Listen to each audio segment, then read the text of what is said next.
અહીંયા ભગવાને મથુરામાં પ્રવેશ કર્યો ને કુબડીને કીધું કે મને થોડું ચંદન આપશો, અમારે બધાને તિલક કરવા માટે ચંદનની જરૂર છે. કુબડીએ કીધું કે કંસ રાજાની સેવા માટેનું ચંદન છે, પણ છતાં તમે મને બોલાવી છે ને તમારો ચહેરો જોઈને મને આનંદ થઈ રહ્યો છે, મુખારવિંદી જોઈને.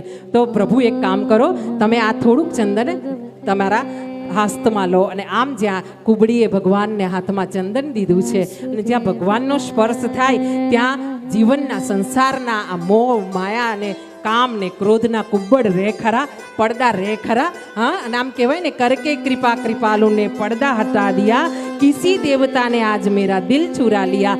આમ કુબડીના હૃદયને ભગવાને હરી લીધું. અને આમ જ્યાં કુબડીએ બધાને તિલક કર્યા છે ને ત્યાં ભગવાને કુબડી જવા ગઈ છે, હવે હું રજા લઉં ભાઈ એમ કરીને જ્યાં આગળ જવા ગઈ છે ને ત્યાં ભગવાને એનો હાથ પકડીને પોતાની નજીક લીધી છે કુબડીને. હા, આ પ્રભુ છે જે કુબડીને પણ પોતાના હૃદયમાં સ્થાન આપે છે. આ પ્રભુ છે, આ કૃષ્ણ છે, એણે કુબડીને પોતાની પાસે બોલાવી છે. આમ એની ખભા ઉપર હાથ મૂક્યો છે, ભાઈબંધી કરતા હોય એમ.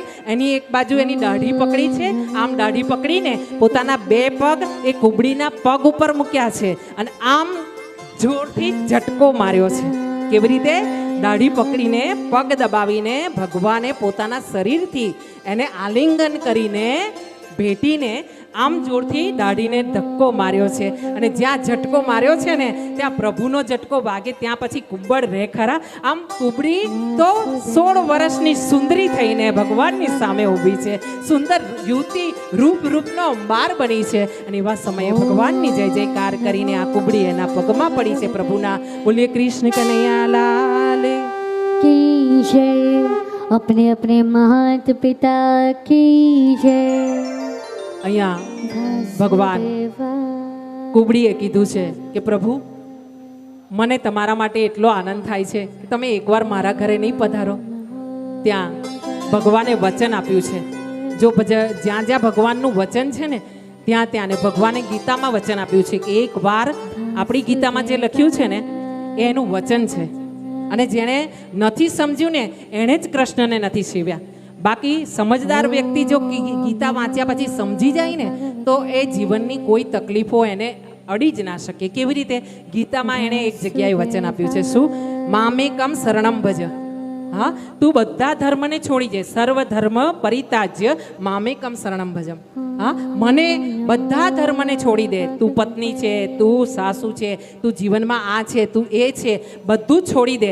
બધા ધર્મને છોડીને ખાલી મારા શરણે આવી જા.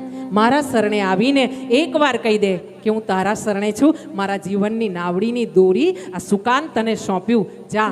આવી રીતે એકવાર કહી દે, બાકીનો બધા નિર્ણય, બધી જ જવાબદારી હું તારા જીવનની સરળ કરી નાખીશ.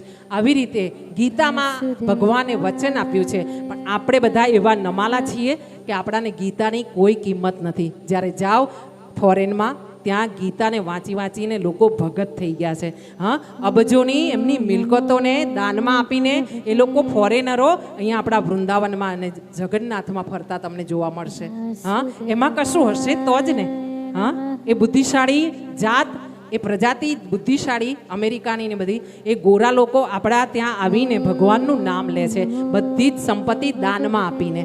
હા, કંઈક તો હશે ને કૃષ્ણમાં, તો ભજતા હશે ને. પણ આપણે નથી જાણી શક્યા. જેમ યાદવા સ્થળી થઈ હતી ને યાદવો ન જાણી શક્યા પોતાના જ પિતાને, દાદાને, કે આ કૃષ્ણ છે ને આપણો પિતા નથી, આ તો જગતનો પિતા છે, એમ ન જાણી શક્યા. ને એમણે સોમરસ પીધો, અંદર અંદર લડીને મરી ગયા. એ જ રસ્તે આજે હિન્દુનો એક હિન્દુ ધર્મનો વ્યક્તિ જઈ રહ્યો છે. સાંભળજો ધ્યાનથી, તમે ને હું એ રસ્તે ચાલી રહ્યા છે આપણે હિન્દુ ધર્મમાં કે જે જગ્યાએ યાદવો ચાલી રહ્યા હતા, યાદવા સ્થળીએ કહેવાય ને, ગોઈ મરવાની થાય ને તો વાઘરી વાળે જાય. હા, અને એ જ પગલાં આપણે દરેક હિન્દુ આજે કરી રહ્યા છે. આપણાને ધ્યાન નથી, આપણાને ખબર નથી, આપણાને ભાન નથી, આપણાને કદર નથી ભગવાન કૃષ્ણની ને એની લખેલી ગીતાની. હા, શ્રદ્ધાનો વિષય હોય ત્યાં પુરાવાની શી જરૂર? શ્રદ્ધાનો વિષય હોય ત્યાં પુરાવાની શી જરૂર? કારણ ગીતામાં મેં ક્યાંય કૃષ્ણની સહી નથી દીધી અને છતાં મને ખબર છે કે ગીતા એણે લખી અને છતાં આપણે અભાગ્યા છે. ખબર છે ગીતા લખી છે એણે, ગીતાનો ઉપદેશ દીધો છે અને છતાં અભાગ્યા આપણે એટલા છીએ કે સવાર પડે ને એકવાર ગીતાજીના પૂઠાને પગે લાગવાનું પણ સત્કર્મ નથી કરી શકતા આપણે. હા, આપણે એટલા અભાગ્યા છીએ.